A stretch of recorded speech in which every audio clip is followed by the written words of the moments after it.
নমস্কাৰ।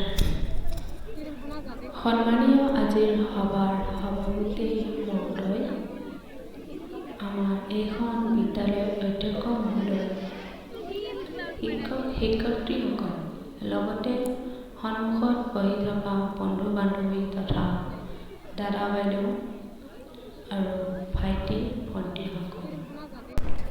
পোনপ্ৰথমে মই মোৰ শ্ৰদ্ধাৰ শিক্ষক শিক্ষয়িত্ৰীসকলৰ লগতে বিশ্বৰ প্ৰতিগৰাকী শিক্ষক শিক্ষয়িত্ৰীলৈ শিক্ষক দিৱসৰ আন্তৰিক শুভেচ্ছা জ্ঞাপন কৰি মই মোৰ চমু বক্তব্য আৰম্ভ কৰিছোঁ।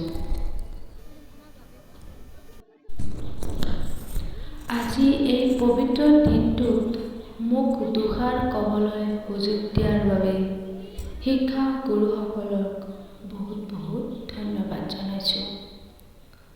আজি 5 ছেপ্টেম্বৰ আৰু আমি সকলোৱে জানো যে প্ৰতি বছৰে 5 ছেপ্টেম্বৰ তাৰিখে সমগ্ৰ ভাৰতবৰ্ষত শিক্ষক দিৱস হিচাপে পালন কৰা হয়।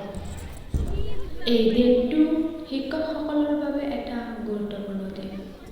5 ছেপ্টেম্বৰ হ'ল ভাৰতৰ প্ৰথম ৰাষ্ট্ৰপতি তথা দ্বিতীয় ৰাষ্ট্ৰপতি ডক্টৰ সৰ্বপল্লী ৰাধাকৃষ্ণদেৱৰ জন্মদিন।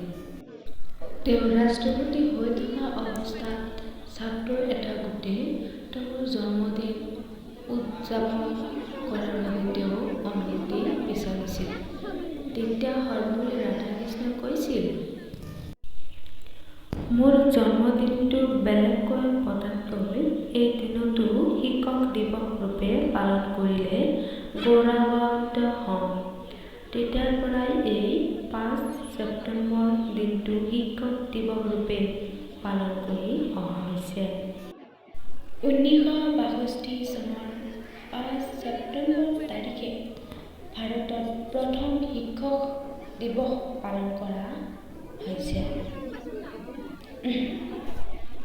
So, I wonder পেজ শিক্ষকসকলৰ কথা মানি চলা আৰু সন্মান কৰা উচিত। শেষত